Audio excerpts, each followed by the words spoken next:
Iowa football start times have been released. We now know the kickoff times for 5 games. We break it down and speculate about what the other kickoff times can be. Plus, one of the top transfer portal candidates, Grant Nelson from North Dakota State, has Iowa perhaps in his top 5. Does Hawkeye Hoops have a chance? We talk about it today on Locked On Hawkeyes. You are Locked On Hawkeyes, your daily podcast on the Iowa Hawkeyes. Part of the Locked On Podcast Network, your team every day.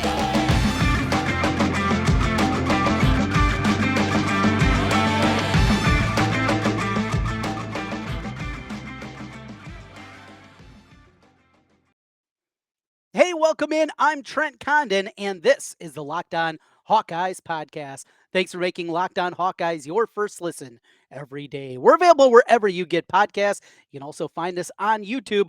While you're there, make sure you hit that subscribe button. Helps us get in front of more Hawkeye fans. Today's episode is brought to you by FanDuel Sportsbook, official sportsbook of Locked On. Make every moment more. Visit FanDuel.com/LockedOn today to get started.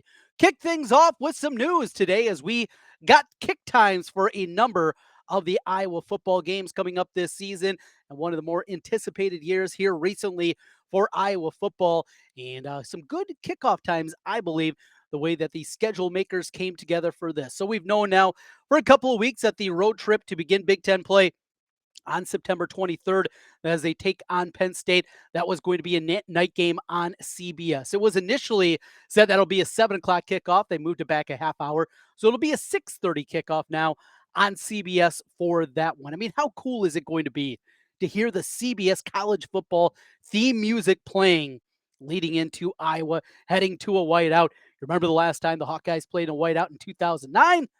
Things went pretty well in that one. After a slow start, it was one of certainly my favorite experiences. I mentioned coming up here, our summer series, we're going to have Throwback Thursdays. We're going to take a look back at some of the great times in Hawkeye, some of the great seasons overall, and definitely that 2009 team going to be up there, and that road trip out to State College, incredible. Well, another whiteout on the horizon, 6:30 kickoff Central Time for the road trip against Penn State. But we knew that. Knew it was going to be a night game.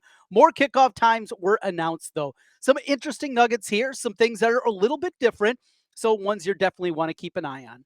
Kick things off, week 1. It'll be Utah State. The Aggies make their way to town.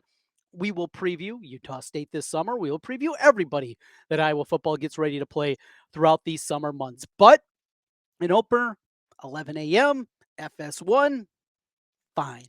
And in fact, with the schedule, the way that is set up early on in the season, some of those big games that we get, both in the mid-afternoon and the evening window, kind of happy about that. You got to ease into things, get that tailgate. You would love to have a 2:30 kickoff for the first game and get more tailgate time. I get all that, but with everything else that's going to be happening, Labor Day weekend, I'm kind of okay with the 11 a.m. kickoff for this one. I'm not a big fan of 11 a.m. kickoffs. Certainly my least favorite of the kickoff times, but for this one, for the first one, get a couple of swarm beers in you before you make your way over to the game. Nothing wrong with that. Utah State, 11 a.m. is how the season will begin. That is also, of course, Fry Fest weekend. So many great things happening over there in the Coralville area during that one, and should be a fun weekend to kick off this football season. Then, week 2. This year, a road trip to Iowa State. After winning 6 straight against the Cyclones, it felt inevitable it was going to happen again next season, and ifs and buts were candies and nuts, well, Iowa would not have lost that football game. They did. Now, you will never be able to tell me that Monty Ponnebaum, as he was diving in for the touchdown, the ball did not cross the plane with him in control before he fumbled. The officials disagreed. And we have to live for 365 days with that here in the state. And certainly if you're in central Iowa, it's a little bit different here than you people on the east side of the state. A little bit different, is surrounded by the Cyclone fans, and they have that. They have the bragging rights. Well, time to get it back. And an Iowa State team that very well could be decimated from the continued rampant speculation about the number of players that are involved for Iowa State football in the gambling investigation.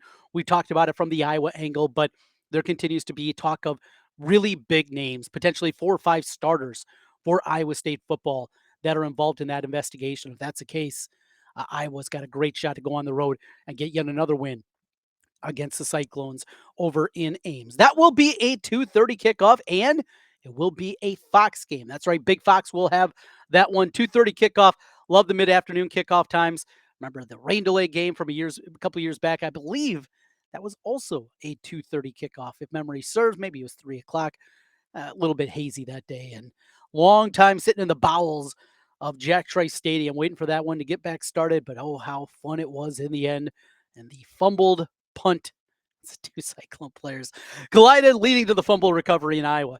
Polishes off a victory in that one. So 2:30 kickoff for the Cyclone game. Then another 2:30 game. It'll be the end of the non-conference portion of the schedule for the Hawkeyes. And the Gold Out game, that will be against Western Michigan. BTN will have it 2:30 on September 16th. So it is 11 a.m., 2:30 for the three non-conference games. Then the road trip to Penn State. As mentioned, 6:30 kickoff for that one. We bounce back then, and then it is a matchup against Michigan State. Sparty, I don't know how good they're going to be. They lost their 2-year starter quarterback. Theo Day's throwing passes up at Michigan State now. UNI, former Michigan State quarterback. They got some question marks, certainly. And Mel Tucker and all that money, well, the good thing for him, it is all guaranteed at Michigan State. That'll be the blackout game, September 30th. No kickoff time, though, announced on that one. A couple more that we do have. And this one, I think, is the most interesting. Purdue comes to town. It's homecoming, October 7th. Normally, it's an 11 a.m. kickoff for homecoming. That has been something that has been pretty steady throughout the time. We know when homecoming is.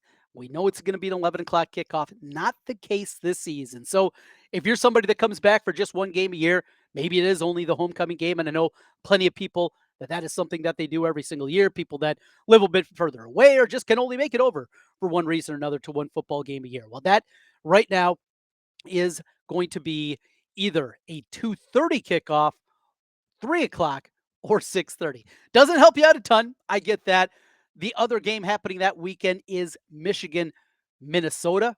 One of those two games will be the night game on CBS. The other will be either 2:30 or 3 o'clock then, depending on TV.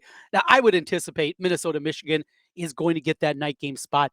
I think that's the one that you're likely going to see with the night one, but I would anticipate we're going to see 2:30 for the Purdue matchup. And after finally getting that monkey off your back a year ago against Purdue in a dominating fashion a season ago, let's make it back-to-back against the Boilermakers on homecoming, October 17th. TBA then for the next 4 games at Wisconsin, the Monster against Bucky. Very well could decide who is going to win the Big Ten West this year. I love Iowa's chances. I love it even on the road against Wisconsin, even with some of the negatives that have happened. I think Iowa is right to be right there. Then they get Minnesota the week after that on the 21st. That game also to be announced. That will be the Black and Gold Spirit game. That'll be the Stripe Out game at Kinnick Stadium, October 21st, but no kickoff time as of yet for that. It'll be either the 6 or the 12-day window, and we'll find out the kickoff times for these games that are TBA. After a bye week at the end of October, Iowa comes back for the road trip to Chicago and Wrigley Field to take on Northwestern. That also TBA. Going to be an incredible environment. Already heard plenty of people that are making some choices of what they're doing to try to secure tickets. Tickets are not available right now unless you are a season ticket holder for Northwestern. Well, what are people doing? Hawkeye fans, they're buying up Northwestern season tickets just so they can get an opportunity to buy tickets to Wrigley. You Hawkeye fans, man, you are a different breed. Absolutely love that. So that will be a TBA. Let's hope we get a little more time. I would love to see that thing be a 2:30 kickoff there. Going to be in Chicago. We'll have more details for you in the coming weeks and months ahead about that. Working right now with the Big Hawkeye Bar in Wrigleyville, Merkles, and having a game watch there, having a pregame party on Friday, leading into the game Saturday against Northwestern on November 4th. Then it is Rutgers. That is also TBA. Illinois after that. And then wrap things up at Nebraska. That also announced today. Now, I speculated with you that was going to be an 11 a.m. kickoff on CBS, and that's exactly the way that it played out. As the NFL is now putting their foot into the Black Friday window, they cannot play in the evening. They have to play in the afternoon, and that is what they set up. I anticipated that was going to be the case. We know Penn State, Michigan State will also be played on Black Friday that evening as that game has been moved to Ford Field. Night game there, NBC will have it. Here, CBS gets the 11 a.m. kickoff, staying away from the NFL with the road trip to Nebraska. And hopefully it culminates in Iowa finishing off a 12-0 season. Hey, we can dream. It's the off season, right? Though we have these other kickoff times that are TBA, good to have a good solid base now on knowing what this season is going to look like. Well, there are a potential, absolutely, perhaps team changing transfer on the market right now in Grant Nelson. Power forward from North Dakota State, all Summit League player. He was in the NBA draft. He was going through the process, decided to withdraw his name from the draft, meaning he's eligible to go back and be a transfer. He's not going to go back to North Dakota State. There are some big schools involved. Iowa, though, is listed amongst some of the teams that have a chance. Is it a real chance? Can Iowa land one of the top transfer portal candidates in all the country? We'll talk about that as we continue on Locked On Hawkeyes.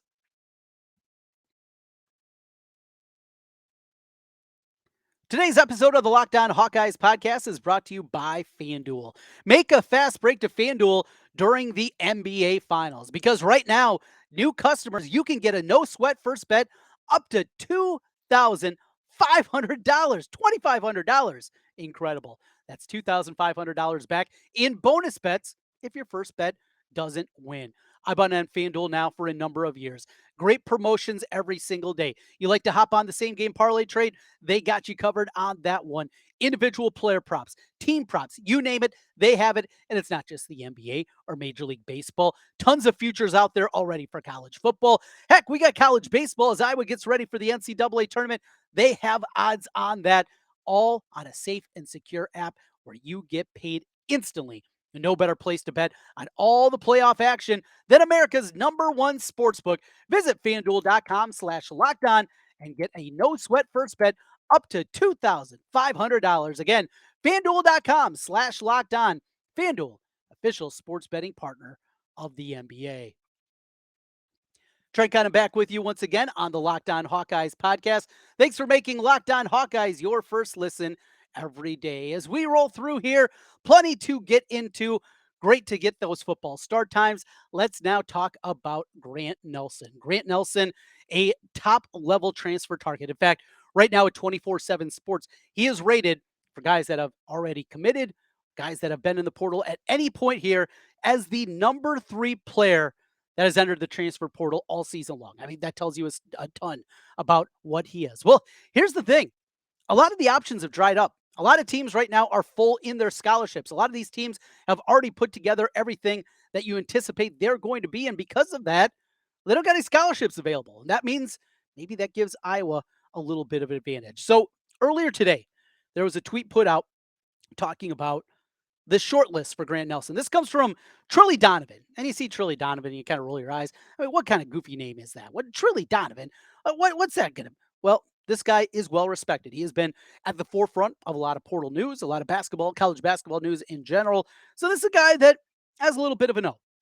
Initial short list for Grant Nelson: Alabama, Baylor, Florida State, and Iowa. The Hawkeyes are on the short list. Now, the sell is pretty easy, leaving NIL aside, and we'll get to that in a moment.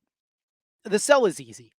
With what Iowa has done with big guys now over the last 3 seasons, from the ascension of Luka Garza and what we saw out of him becoming the player of the year in college basketball, leading Iowa to a #2 seed in the NCAA tournament. You saw that.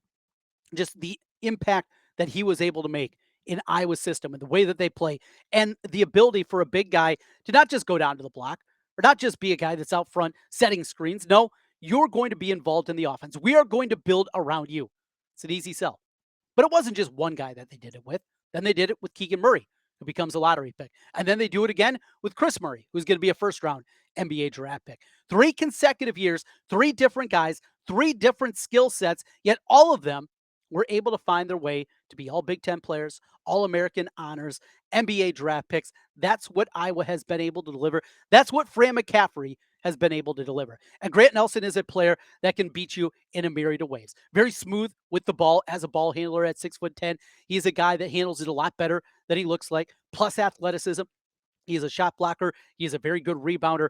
and things Iowa obviously needs. He has those components. He is maybe a little bit of a hybrid between what you see of a Murray and a Garza, kind of an in between those two different kind of player prototypes. I think it would make sense for what Iowa does for him. If you're looking for best fit basketball wise, trying to elevate your game, trying to put yourself in position to make that leap into the NBA, to build yourself into a first round pick, Iowa absolutely is the place for that. There's playing time available. Ben Krikke comes in, but outside of that up front, Iowa's got question marks. Well, this is one pretty easy. You're going to play 35 minutes a game. We're going to base this offense around you. We're going to build around you. Grant Nelson. There's the other side, though. And what is changing college athletics is obviously the NIL. I have to have the conversation. What can Iowa give to him in terms of the financial package? Can they keep up with an Alabama? Can they keep up with the Florida State or Baylor at this point? Though the Swarm Collective continues to grow. Go out there right now and donate your money because this is the lifeblood of Iowa athletics. It's not the High Club anymore. It's not really even donating for your tickets. What it is at this point in time, it's the money, and specifically for basketball. Basketball has taken it just to a completely different level. And because of all of that, you're left, very simply, do you have the funds? Well, I don't think Iowa's going to be able to match what Alabama has from everything that I've heard. Same thing with Baylor at this point in time. But they can put out a fair offer. Would he be leaving money on the table? Will Grant Nelson leave money on the table if he commits to Iowa? The answer, short, yes, he would. I know Kansas was involved early on before he made the decision that he was at least going to go through the draft process. Kansas was talked about a lot. Well, what happened? They went out and got Dickinson. So Hunter Dickinson changed the equation for the Jayhawks. And he got north of $1 million, it sounds like. Iowa can't compete with that. And if Fran McCaffrey needs to bend a little bit. Now, one thing that Fran has talked about and mentioned, and many people have also talked about that have had these kind of conversations with the Iowa basketball program, is Fran wants all the guys to basically be equal, right?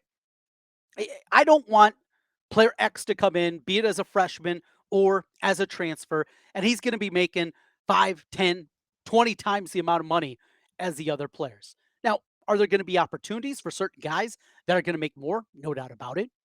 You know, commercials and the like. Yes, there's going to be more players that are going to be different players that are going to command different kind of money. But instead of saying, here's the baseline, X amount of dollars, this is what we have. Instead, you go with it and you're left saying, this is the way that it needs to be. We instead need to give him a little bit more. I think this is the time to bend the rules. This is the kind of player to bend the rules. I look at this roster right now for Iowa basketball. I do not see an NCAA tournament team. I look at this roster right now, and frankly, I don't see an NIT team. I don't even think they're above 500. But you add this kind of player, I think you're right back to where you've been. And that means being in the top 5 seemingly every single year in the Big Ten. That means giving yourself an opportunity in the NCAA tournament. It'd be 9 tournaments and 11 seasons for Fran McCaffrey. If you do that, Grant Nelson is that type of player. So make it happen. You got to bend a little bit. You have to have some kind of flexibility. In today's environment, you're not going to offer him the moon. You're not going to take your whole pot of money for NIL and give it all to Grant Nelson. No, you're not going to do that. Pick him a little more. Dig a little deeper. Talk to a few more of those donors and get a little bit more. For a player like Grant Nelson, you make that happen. And it sounds like Iowa has a real chance. Here's another part. Here is the other piece to the equation. This from earlier today from Iowa Analytics. And I thought a really interesting way to take a look at the way this is set up and the way that obviously it can be. For Iowa this year, Bart Torvik, Ken Pomeroy, Bart Torvik, these are all analytic-based sites. And Bart Torvik already has preseason projections up in front of him. He has Iowa a little bit higher, certainly, than I do, if memory serves, right around the 40 mark going into next season. I don't quite see that. I'm more probably in the 60 to 70 range, but that aside, his numbers, his math model is a little bit better than mine. Mine's just what I think on the top of my head. So here's what Bart Torvik says from Hawkeye Analytics. Bart Torvik agrees. Adding Nelson would improve Iowa's defensive rating by about 27 spots and overall rating by 10 spots in the preseason projections for next season. We know Iowa's got to get better defensively. It was atrocious last year, and it looks worse on paper coming up this season. He's a shot blocker, Nelson. He's a good rebounder, something that Krikke is not plus at. I mean, you got a three-headed monster now of Nelson, Krikke, and Bronze inside with some shooters on the outside with the Sanfords. You throw in Tony Perkins and what we know we can see out of him. We're cooking. Patrick McCaffrey with a full season in front of him. Point guard play, we'll see. Is it Josh Dix? Is it DeSante Bowen? What is it going to be at that spot? Brock Harding coming in his freshman campaign.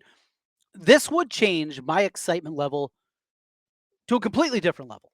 That's where I would be. If Iowa can land this one, look out.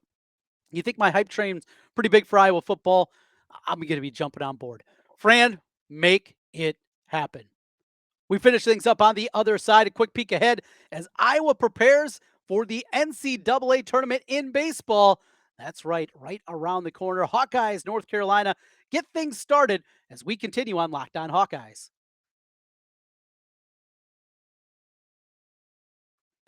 Trent Condon back with you one final time on the Locked On Hawkeyes podcast. Well, Iowa baseball gets ready to face off against North Carolina. 6 o'clock start for that one. It'll be broadcast on the ACC network, but you can also catch the game on Sirius XM with the Hawkeyes and the Tar Heels doing battle at 6 o'clock. In that one, you can catch every pitch of the hometown broadcast with Sirius XM and the SXM app. Search Hawkeyes. You can find it there. You'll hear the call from the Hawkeye broadcast team of John Leo and John Evans. They'll be on the call there, all with Sirius XM. Really, really cool feature that we have there. Available a bunch of different places, and you can find it with the hometown broadcast for the NCAA tournament against North Carolina. That game you can catch for this one. 372 is where it will be on Friday evening. So North Carolina right now is the betting favorite to come out of the region. I was a tick surprised by that. Now, they have history. North Carolina is a proud baseball program. They have played for national championships here in semi-recent histories. They fell to Oregon State back in 2007 and 2008. They have a good front line of their starting pitching, inconsistent at times offensively. Look, they played a murder's row schedule. Their schedule in comparison to what Iowa saw this season, it's different. They game in and game out in the ACC. It's a tall task. But that inconsistency, some of the series losses that they've had to a couple of the bottom teams of the ACC leave you scratching your head. I don't agree with it, frankly. Indiana State, they're the home team. Missouri Valley Conference champion, got off to a slow start this year. They were 2-8, including a loss to Iowa in the early portion before they turned it around and only lost 3 games all season long in the Missouri Valley. And that is a huge, huge accomplishment. But right now, the betting odds to advance out of the Terre Haute region in the NCAA. I had it here in front of me. Let me pull it back up for you. All right, here we go. Regional play. We scroll down to Indiana State. There it is. Currently, right now, North Carolina is plus 185 to advance out. Iowa, in fact, is a second choice of plus 240. Indiana State plus 245. And then there's Wright State at plus 750. So that is the odds right now. North Carolina, the betting favorite with what Iowa has. With Marcus Morgan, he'll get the ball against the Tar Heels, followed by Brody Brecht, and then to Langenberg. That 1-2-3 punch. In fact, there was an article up. I retweeted it on the Locked On Iowa account here today on Twitter, talking about the top 5 staffs, pitching staff, starting rotations in the NCAA tournament. Of course, Wake Forest was on there. No shock. LSU, okay. And the Iowa Hawkeyes were amongst the 5 teams listed as the best staffs. Control's got to be good. Need to see Marcus Morgan kind of zero in after those control we saw against Michigan. Have a little bit more time, of course, through to open things up on Sunday against Maryland before he was pulled quickly after just a couple of innings of work. Need to have him right. Keep those walks down. He is an incredible pitcher, and this team has a real chance.